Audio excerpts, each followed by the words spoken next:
Assalamualaikum warahmatullahi wabarakatuh. Alhamdulillah rabbil alamin wassalatu wassalamu ala asyrofil anbiya'i wal mursalin sayyidina Muhammad wa ala alihi wa sahbihi ajmain, amma ba'du.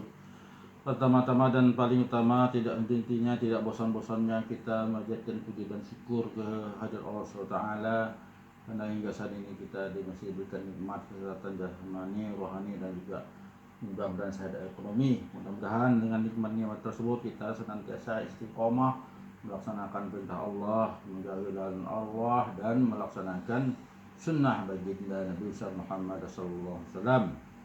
Salawat dan salam senantiasa curahkan pada junjungan kita baginda Nabi besar, Nabi agung, Nabi akhir zaman, Nabi penutup para rasul, yaitu Nabi besar Muhammad SAW, beserta keluarga, para sahabatnya, tabi'in.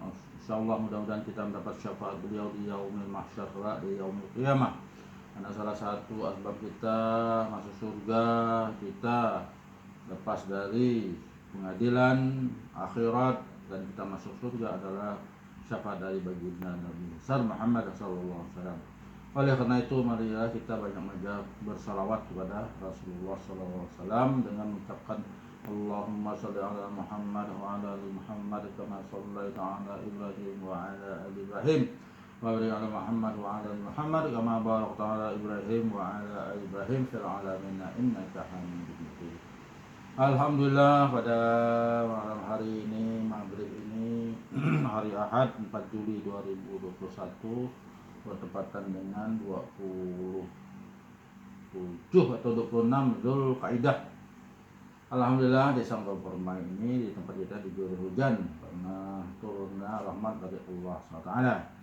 Jadi seandainya hujan itu lebat, maka ada uzur syar'i atau rukhsah atau keringanan bahwa bagi kaum laki-laki memang tidak dibolehkan untuk tidak pergi ke masjid karena ada hujan lebat. Oleh karena itu, untuk melaksanakan sunnahnya itu ya bolehlah kita tidak ke masjid, tapi untuk yang akan datang harus dapat menyiasati kalau memang mendung ya sebelum maghrib ya kita harus berada di masjid, kecuali kita memang ada keperluan yang mendesak sehingga pas maghrib hujan lebat kita tidak berangkat ke masjid. Oleh karena itu kita memanfaatkan untuk kultum seperti kuliah 7 menit. Kita patut bersyukur bahwa kita masih diberikan nikmat tadi, nikmat rezeki, nikmat iman, nikmat ilmu, dan juga mudah-mudahan kita dapat mengamalkan daripada ilmu-ilmu yang telah kita dapatkan. Oleh karena itu kita selaku warga ini, ayah berpesan bahwa tetap kita istiqomah untuk melaksanakan segala perintah Allah, terutama yang paling penting adalah sholat. Sholat itu adalah tiang agama. Kalau tidak ada sholat maka runtuhlah agama kita. Cuma saja dikatakan kita mengaku orang Islam, tetapi kalau tidak sholat, salatnya tidak benar, tidak betul, maka itu akan robohlah tiang agama itu. Oleh karena itu senantiasa kita belajar dan belajar terus. Baik, insya Allah banyak pengajian, dan juga nanti melalui pengajian itu ayah dapat ilmunya, nanti ayah berikan atau beritahukan kepada keluarga. Oleh karena itu sholat yang paling utama, sholat 5 waktu, tepat waktu, di awal waktu, jangan ditunda-tunda. Oleh karena itu persiapkanlah waktu itu dengan sebaik-baiknya.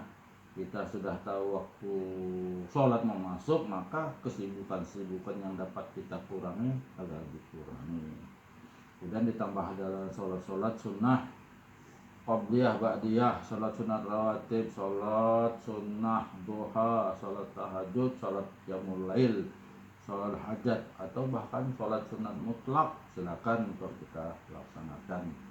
Oleh karena itu sesuai dengan tugas kita masing-masing, fungsi kita masing-masing, insya Allah kalau dilaksanakan secara ikhlas itu bernilai ibadah semua. Ayah turun ke kantor, insya Allah berniat mencari nafkah.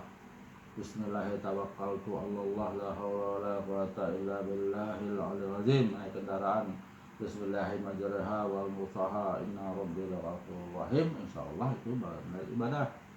Siapa lagi? Mama mulai bangun, mulai masak, mulai apa menyiapkan dan lain sebagainya, dia akan ibadah itu dilihatkan ikhlas itu akan bernilai ibadah. Anak-anak membantu orang tua, anak-anak mendoakan ke orang tua, anak-anak belajar dengan sungguh-sungguh, anak-anak menurut apa nasihat orang tua juga bernilai ibadah.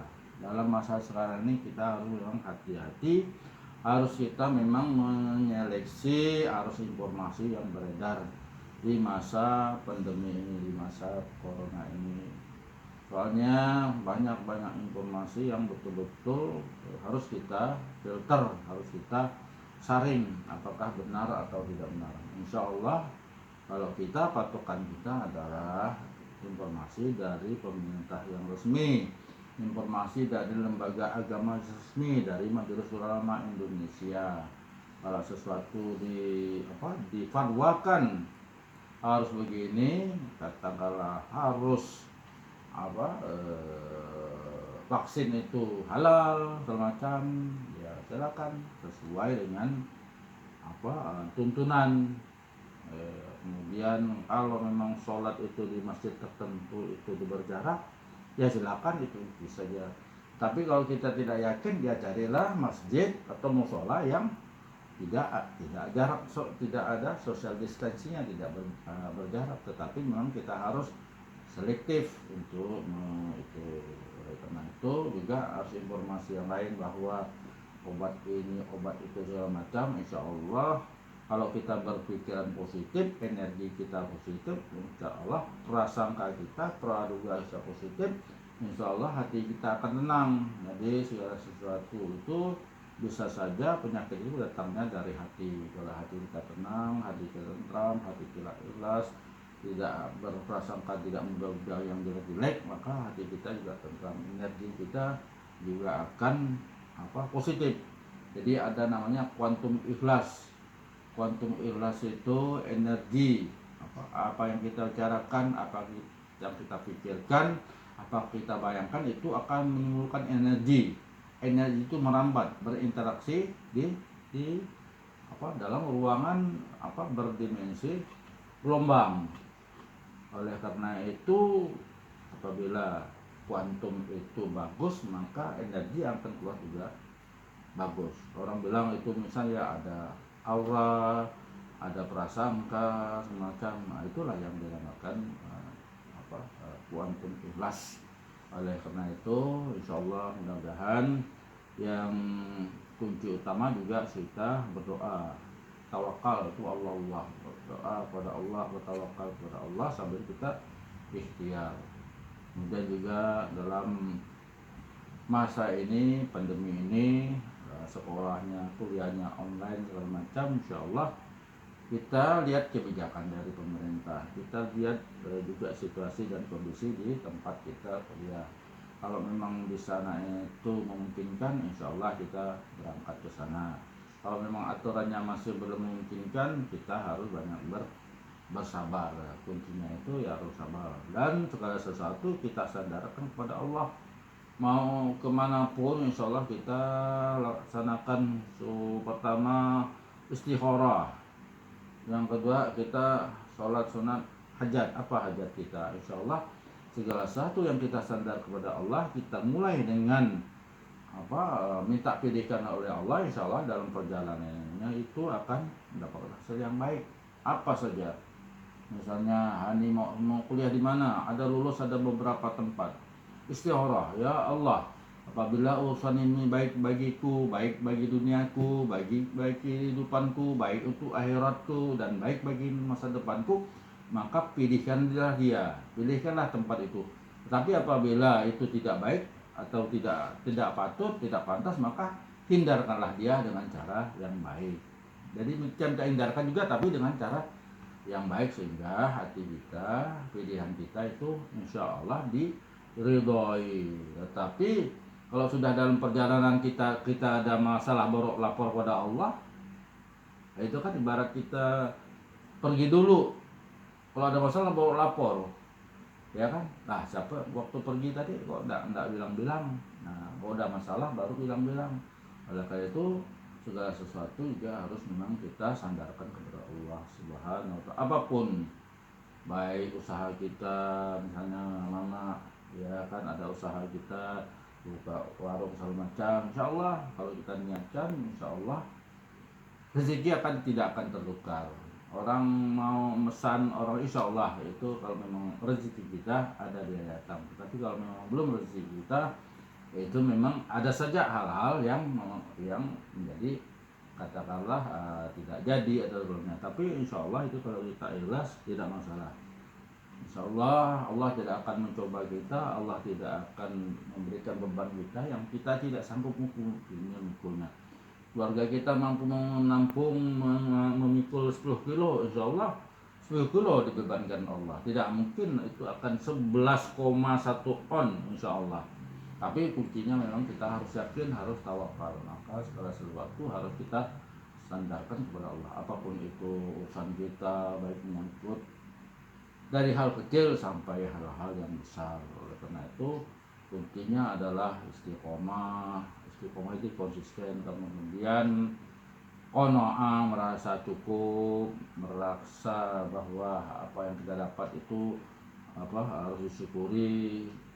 Dan juga kita harus juga berbagi, sedekah.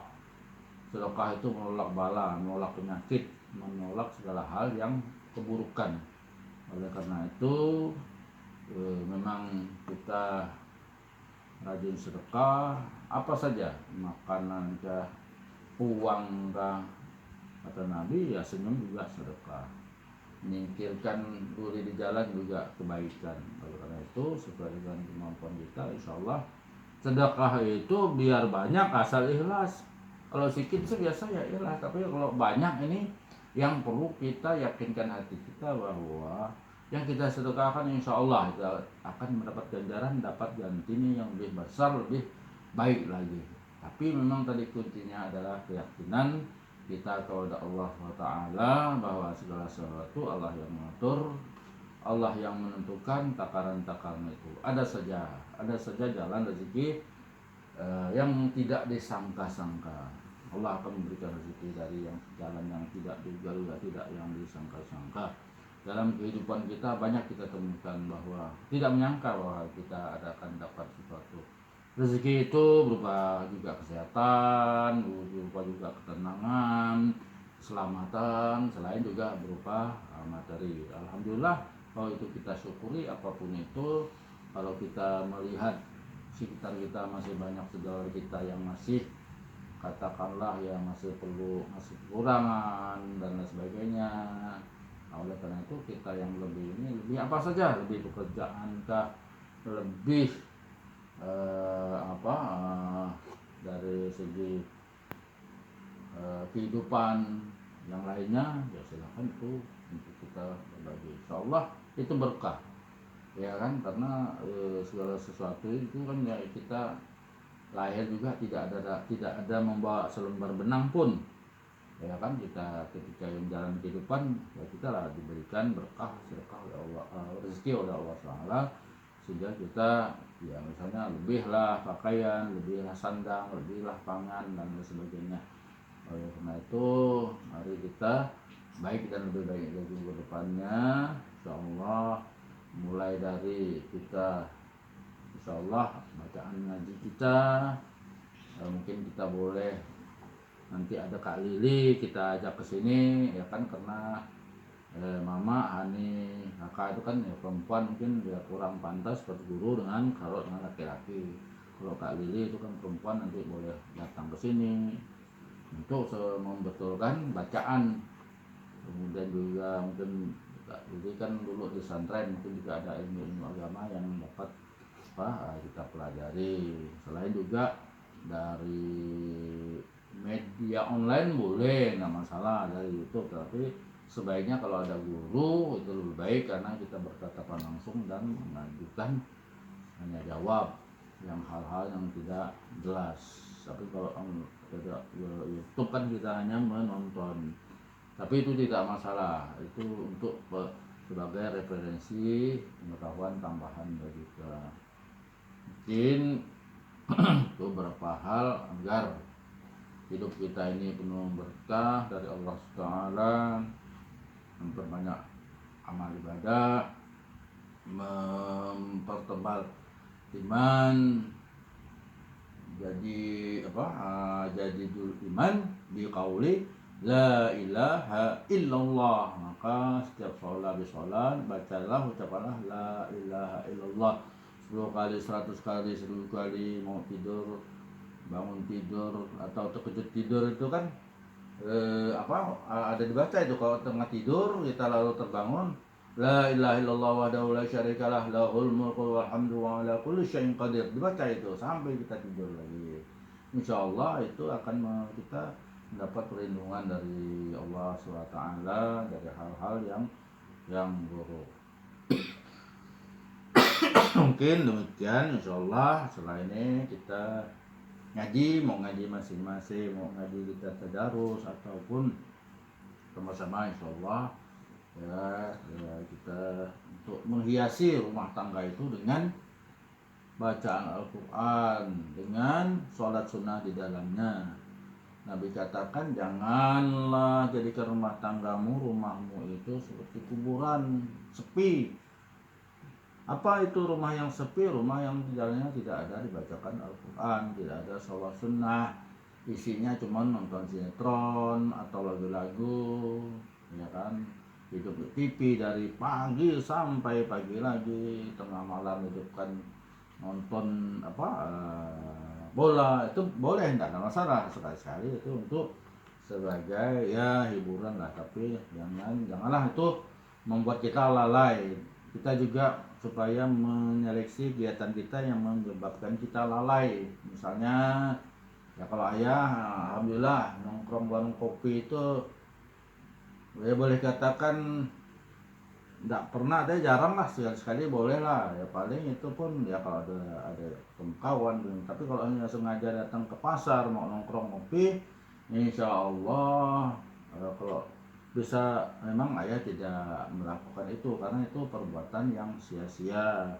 Karena dekat pasar, karena salah satu tempat yang dibenci ataupun yang tidak direkomendasikan Rasulullah itu adalah pasar. Makanya ada doa ke pasar, karena di dalamnya banyak hal-hal yang membuat kelalaian, ya kan. Allah Akbar lagi ngopi, diajak sholat, woi apa celana pendek katanya, oh celana aku kotor loh dari rumah tadi ngapain.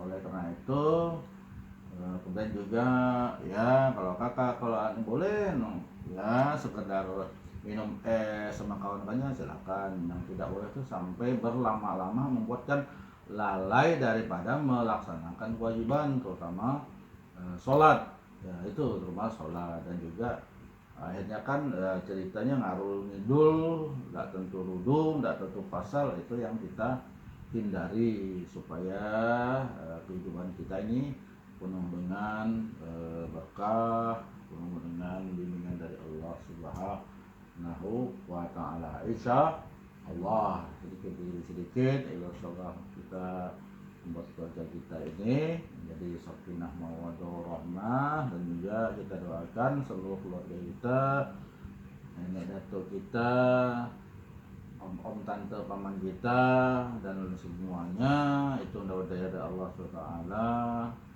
Sekali lagi sampaikan doa yang mujarab, doa yang disukai Allah adalah doa kepada saudaranya, yang saudaranya itu tidak tahu kita doakan. Abang, kakak, ani, doakanlah, saling mendoakan. Ya Allah, mudah-mudahan doa itu tidak perlu bahasa Arab, bahasa Indonesia atau terlintas pun dalam hati. Bayangkan misalnya wajah abang, ya Allah, abangku mudah-mudahan dia dilindungi, mudah-mudahan tugas kuliahnya beres, mudah-mudahan dimudahkan, mudah-mudahan dia taat beribadah, mudah-mudahan dia dilindungi dalam perjalanannya.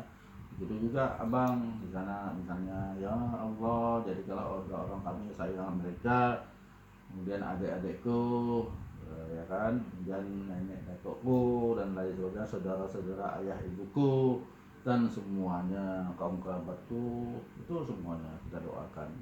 Dan tidak ada ruginya kita mendoakan itu, malah kita dapat pahala makbul, terkabul. Mudah-mudahan Allah mengijabah doa kita, insya Allah. Demikian dapat sampaikan dulu para mohon maaf.